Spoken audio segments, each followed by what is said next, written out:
Bibi, pamilyar ka ba sa terminolohiyang 3-month rule? Ito raw yung maikling panahon kung saan bibigyan mo ng palugit yung sarili mo at yung taong nakarelasyon mo na kahit papaano magmuni-muni mula sa nagwakas na relasyon ninyo. Isa raw itong pagpapakita ng respeto sa nararamdaman mo at dun sa taong minsan ay naging mahalagang parte ng buhay mo. Hindi naman sinasabing sa loob ng 3 buwan ay magmukmuk ka, ikulong mo yung sarili mo sa mga alaala niya. Bagkus, give yourself some time to at least cope up with the feelings you once had with each other.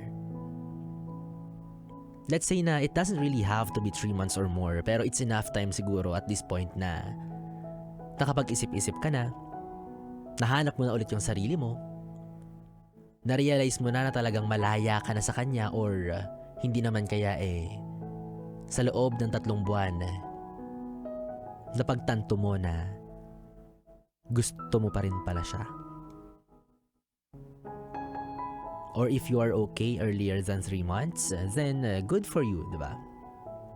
Ikaw at ikaw pa rin ang nakakaalam ng nararamdaman mo.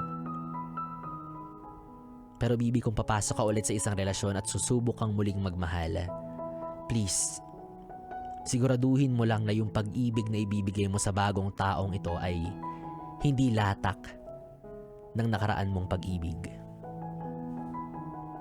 Sana by this time, mas buo, mas sigurado, mas wagas.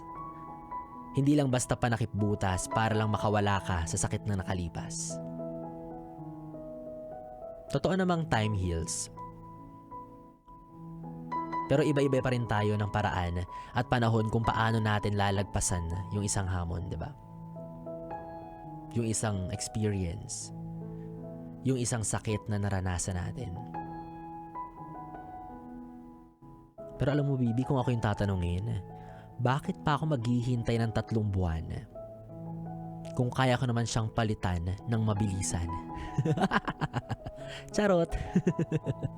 Anyways, Bibi, kung nakaka-relate ka, i-share mo yan, huwag kang mahiya, ibahagi mo ang iyong opinion o kwento tungkol sa usaping ito. Isend mo yan sa aking Facebook Messenger, DJ Biboy, Bibo, DJ Biboy, Bibo. At maya-maya sabay-sabay natin yung basahin, pakinggan at pag-usapan para sa ating Bibi Time. Muli kapiling mo, DJ Biboy Bibo, ang DJ na single, ready to mingle, basta walang label. Dito pa rin sa stasyong huntahan ng mga young and fresh pa rin ngayong 2024, ang 101.1, yes, the best.